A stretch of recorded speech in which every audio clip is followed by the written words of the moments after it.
Dieu est tellement merveilleux. J'étais en train de dire, dans l'atmosphère à boye, mais ça va un moment où il y a na vie. Dans un moment où il y a boye, il y a des choses qui sont là, na TV na yo, na kati ya téléphone na yo, na réseaux sociaux.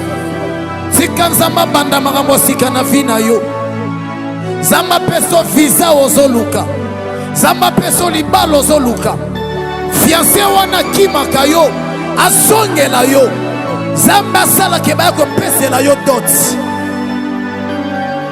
Nous allons chanter avec l'adoratrice, ma fille que j'aime beaucoup, la sœur Priscille. La sœur Priscille, come on, come on. Come on, come on. Come on, come on, come on, come on. Come on. Yes.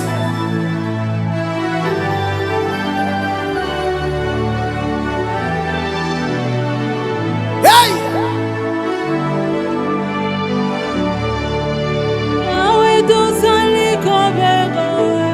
Come on.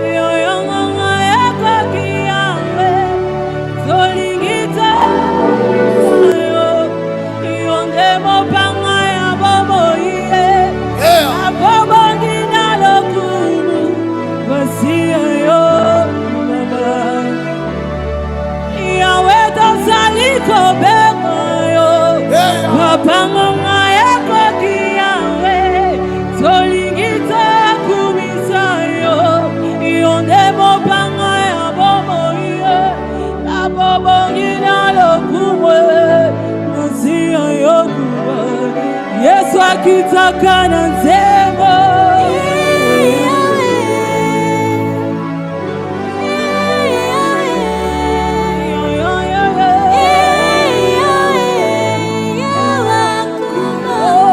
Yesu akitaka na nzemo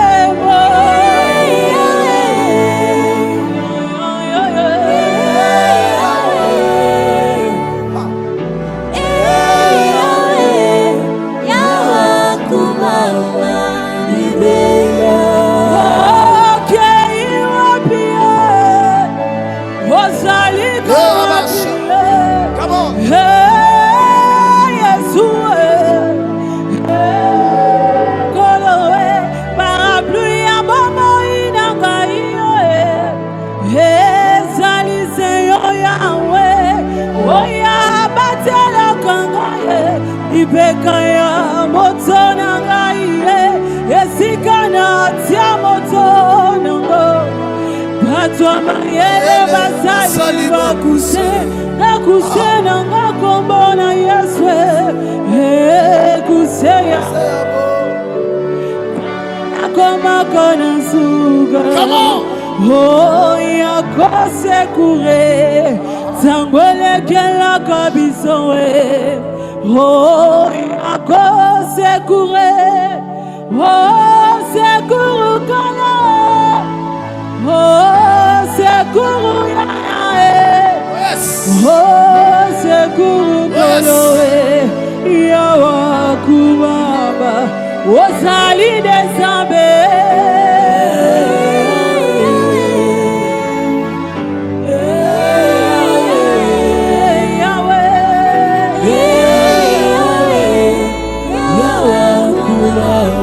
Yesu akitaka na nzemo asala kabikamo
yo yaya waya batela kongoye libeka ya moto na ngai ye esika na tia moto na ngai batwa mayele basali bakuse na ngakombo na Yesu kuse ya bato tango na komaka na suka yako sekure tango lekela kabiso ye yako sekure sekure kola sekure ya sekure kola yawa kuba bebanga na lola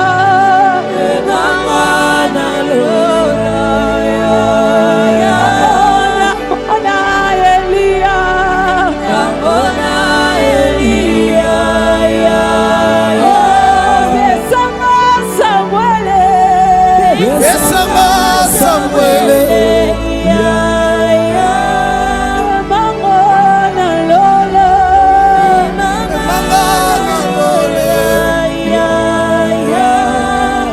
chanter papa responsable.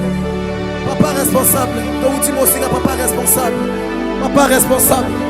J'aime comment tu le fais. Ça me bénit tellement. Papa responsable. Papa responsable. Comment? Papa responsable. Jésus. Comment? Papa responsable, Yes.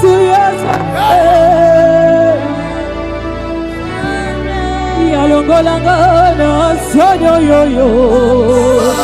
Responsable.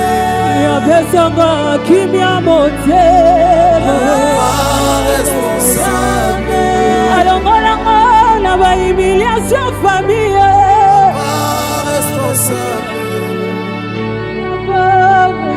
Responsable. Papa responsable, Yesu. Papa responsable. Papa responsable.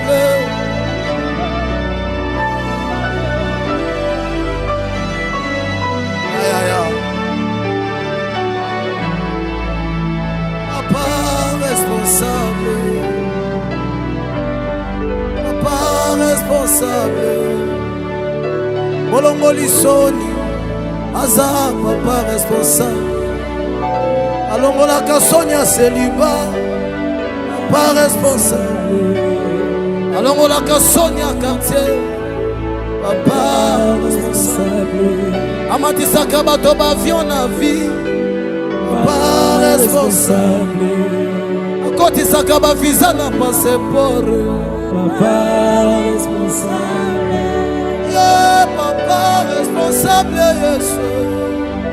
Papa responsable. Abateli, maman Priscille. Papa. Je vous bénisse, mon maman. Est-ce que tu peux acclamer le Seigneur?